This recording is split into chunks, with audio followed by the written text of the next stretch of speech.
The pen slips from his fingers and clatters across the glass table. Not because he refuses, because his phone vibrates. Once, then stops. The lawyer pauses, mid-breath. The room holds still. Outside the floor-to-ceiling windows, the estate lawns lie perfectly trimmed, untouched by the tension inside. "Sign," she says, calm, measured. Not impatient, certain. Her name is Mara. She doesn't look at him when she says it. She looks at the document, at the lines that divide futures into columns and clauses.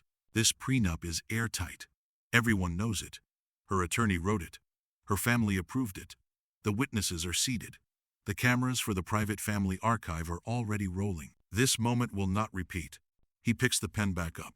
A shift small, but final. The clause she insisted on is highlighted in pale yellow.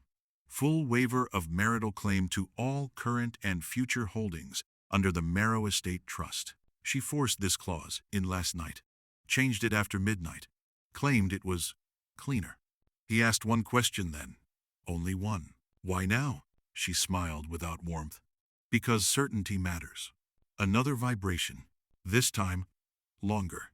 He doesn't check it. He doesn't need to. The weight in his chest already knows what it means. The lawyer clears his throat. "Mr. Hale, if you're ready." Mara finally looks at her husband. Her eyes search his face. Not for doubt, but for compliance. A power test. If he hesitates now, the wedding pauses. If the wedding pauses, rumors start. If rumors start, control leaks. Silence stretches. He signs. Ink meets paper. The sound is soft, irreversible. The witnesses exhale. Someone nods. The lawyer slides the document away, satisfied. Mara reaches for his hand. He doesn't take it. That is the first crack. She notices but doesn't react. Not yet. She's already won something. "That's enough for now." The lawyer stands. "Congratulations. The agreement is binding." Binding. The word lands heavier than expected. His phone vibrates again. This time, Mara sees it. A flicker of irritation. A silent warning. "Turn it off," she says quietly. He doesn't. He stands instead. Another shift. "I need air," he says. Not a request. A statement. Mara's jaw tightens for half a second, then smooths. 2 minutes, she says. The photographer is waiting. He nods and walks toward the balcony doors. Behind him, the room resumes breathing. Low murmurs. Polite smiles. Outside, the estate stretches endlessly land that has belonged to her family for generations. Or so everyone believes. He pulls out his phone. One missed call. One voicemail. No name, just a number he hasn't seen in years. He presses play. A woman's voice. Older. Controlled. Tired. "It's done," she says. "The registry confirmed it this morning. All parcels. All titles. Quietly transferred. Just like you asked." A pause. "You should know," she adds. She signed away more than she understands. The line goes dead. Inside, laughter rises. Inside, Mara lifts a champagne glass. Inside, the estate celebrates its protection. On the balcony, he stares at the land below every acre of it, and realizes the marriage has already collapsed. And she has no idea yet. He slips the phone back into his pocket. As the doors open behind him, Mara steps out, smiling. "Did you get lost?" she asks. He turns to her. "No," he says. And for the first time since the pen touched paper, the power quietly shifts again. Mara doesn't ask about the call. That silence is deliberate. She studies him instead, his posture, the way his gaze no longer drifts to her for approval. Something has changed. She can feel it. Control doesn't vanish loudly. It slips.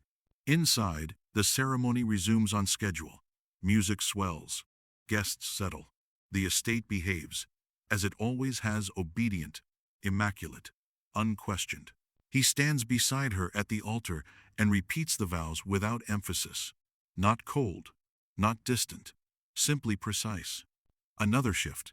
Mara notices the absence of warmth more than any visible resistance. Warmth is optional. Alignment is not. When it's over, applause fills the hall. Cameras flash. Her parents smile with practiced relief. The lawyer watches from the side, already thinking ahead to enforcement. Only one person doesn't clap.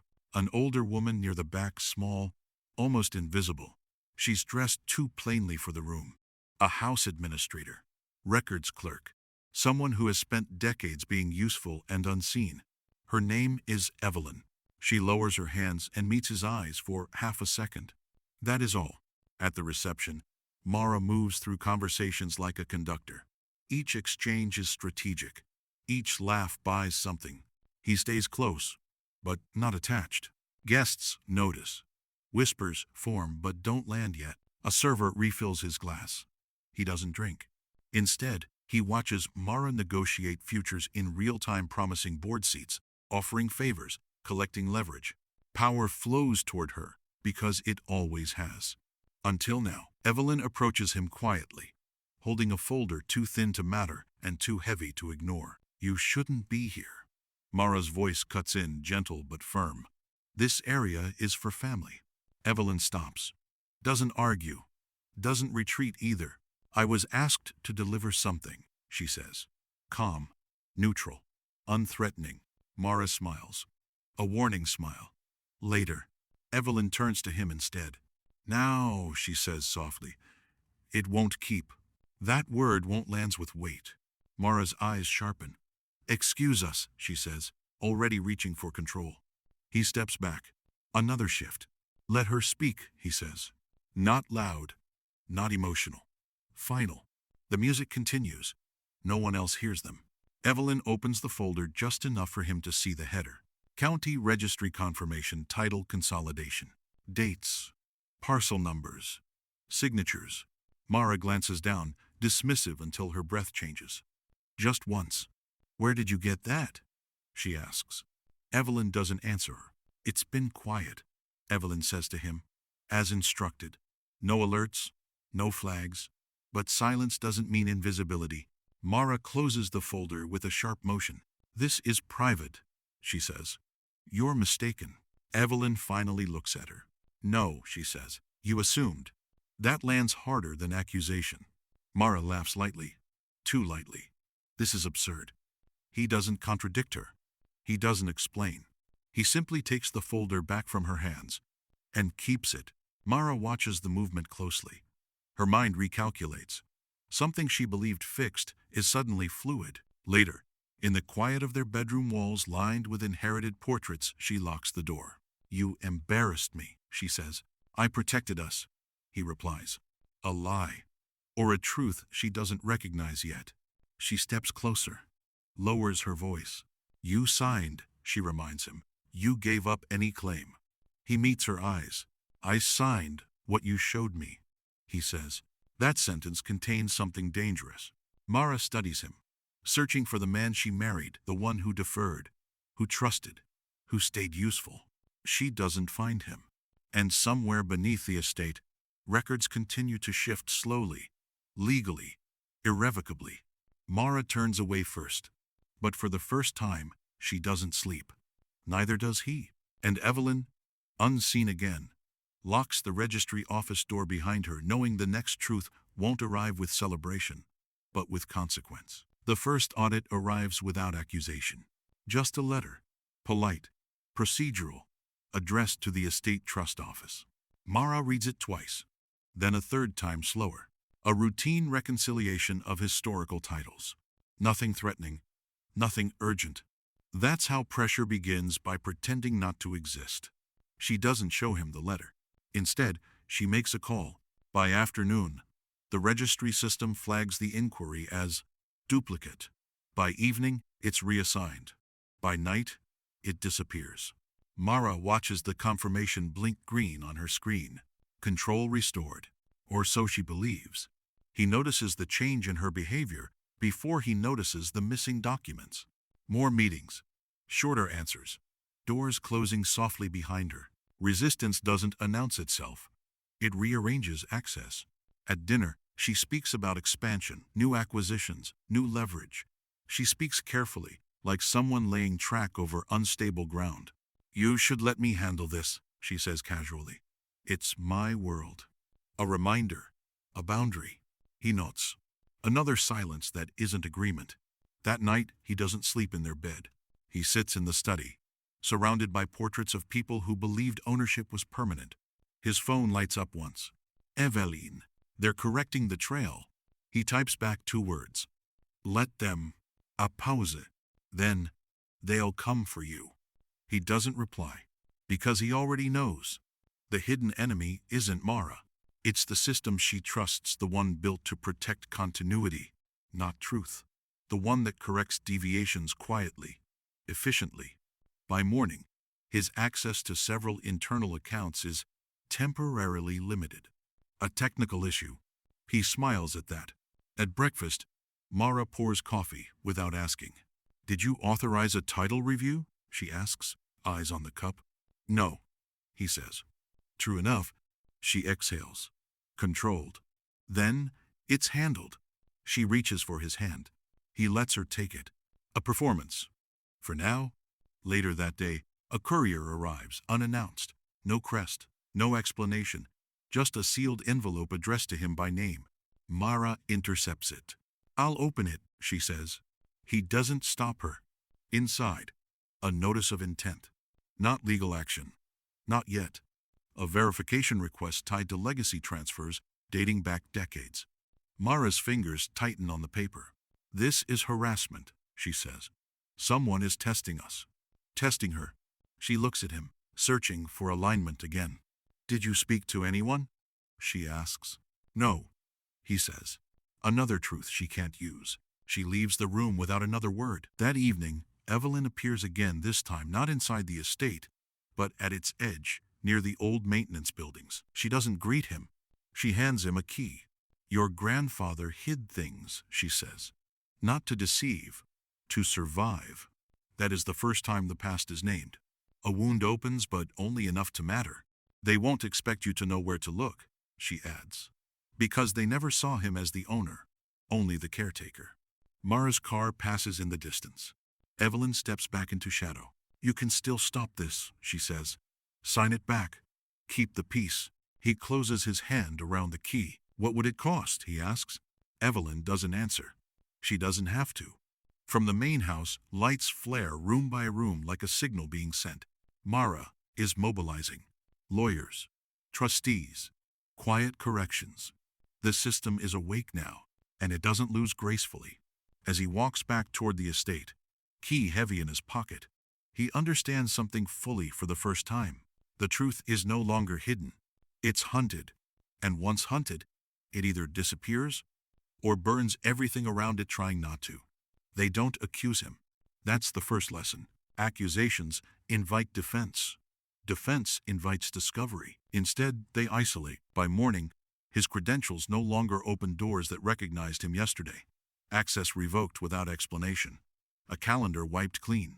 Meetings canceled by assistants who sound confused but relieved. Mara doesn't mention it. She sits across from him at breakfast, reading messages, nodding occasionally, already managing the narrative. You should rest today, she says. Let things settle. A kindness shaped like containment. He doesn't argue. By noon, 2 trustees arrive unannounced, unhurried. Men who have known Mara since childhood. Men who confuse longevity with legitimacy. They speak to her, not him. We've noticed irregularities, one says. Historical overlaps. Inconsistencies. Mara listens with concern, not surprise. She glances at her husband once. A quiet warning. When they leave, she closes the door and finally looks at him fully. This ends now, she says. Whatever you think you're proving, it won't survive scrutiny. What if it already has? He asks. She studies him, measures him. You don't understand what you're standing against, she says. This estate isn't land. It's agreements, people, memory, and lies, he says. She doesn't flinch. Stability, she corrects, which requires sacrifice. That word hangs between them. By evening, the attack becomes visible. A journalist calls, then retracts. A bank freezes a transfer pending verification. A distant cousin files an inquiry into ancestral rights. Noise without sound. Pressure without fingerprints. Eveline doesn't answer her phone. That absence is louder than any threat. He uses the key. The maintenance building smells like dust and oil. Forgotten. Unimportant. That's why it was chosen. Behind a false panel, he finds the box. Old deeds, handwritten notes, correspondence between registry clerks who never appeared in official histories. Evidence doesn't shout. It waits. One document stops him cold. A notarized consolidation filed decades ago, legally executed, improperly indexed, quietly buried. The estate was never fragmented. It was always whole, and it was never hers. Footsteps outside. He freezes. A flashlight beam sweeps past the door. Voices, security, calm, professional. They aren't searching for theft. They're searching for permission. He hides the box beneath his coat and slips out the rear exit as the lights converge where he was standing seconds earlier. Back at the house, Mara receives confirmation. They found the building disturbed, a voice says on speaker. No items logged missing. She closes her eyes briefly, then opens them. Good, she says. Proceed. When he returns hours later, the house is quiet. Too quiet. In the study, the box is gone. On the desk, a single document waits. A formal challenge to the consolidation filed under her name. Attached, a request for immediate injunction. She didn't destroy the truth. She moved faster than it. Upstairs he hears drawers opening, closing. She's not angry. She's efficient. He sits down slowly, understanding the real cost now. Truth doesn't die easily, but it bleeds. And sometimes, the person closest to it is the one holding the knife. The hearing lasts 17 minutes. No cameras. No raised voices. No victory. Just documents passed hand to hand while time does its work. Mara sits composed, flanked by counsel. Her expression never breaks. She still believes control is something you can maintain by staying calm longer than the other person. He sits alone. Evelyn enters last. No announcement. No acknowledgement. Just a woman with a thin folder and a presence no one prepared for. She doesn't speak at first. She places the documents on the table. Original filings, registry timestamps, handwritten annotations that match the buried index. The room shifts not dramatically, but permanently. A judge adjusts his glasses. Mara leans forward slightly, not alarmed. Assessing. These documents were improperly catalogued, the judge says, but legally valid. A pause. The consolidation stands. Silence expands. Mara doesn't react. That's the discipline that built the estate. But something leaves her eyes. Control, once lost, never returns the same way. The ruling is delivered quietly. Ownership affirmed. In his name, the injunction dissolves. No applause, no relief, only consequence. Outside, reporters wait, but they are turned away. This truth doesn't need an audience. Mara exits first. She doesn't look at him. In the car, she removes her ring and sets it in the console between them.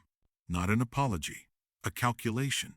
At least now we know what we are, she says. He nods. She steps out without another word. They do not speak again. Weeks pass. The estate changes slowly. Not reclaimed, reconsidered. Trustees resign. Others stay. Systems adjust, reluctantly. Evelyn returns to her desk. No promotion. No recognition. Just a locked drawer where the copies remain. He visits the old maintenance building once more. The land is quiet. Power still exists here, but it feels different now. Less certain. More honest. He signs one final document. Not to consolidate. To divide. Portions returned. Rights restored. Silence replaced with record. The estate shrinks. So does the myth. On the last evening, he stands on the balcony where the pen first fell. The lawn below is unchanged. But ownership is no longer invisible. Truth didn't arrive loudly. It arrived on time. And in the space where control once lived unquestioned, something else remains. Not victory. Responsibility. The wind moves through the trees, indifferent to names and titles. He lets it, and for the first time, the estate is no longer holding him. He is holding it. If this story made you pause even for a second, don't let that moment pass. Subscribe for cinematic stories where power is tested, silence speaks, and truth arrives quietly but decisively. Like if you believe integrity always has a cost. Comment below. Was the prenup protection or a confession? And if you know someone who believes control is the same as ownership, share this story. Because some truths don't need noise. They just need to be seen.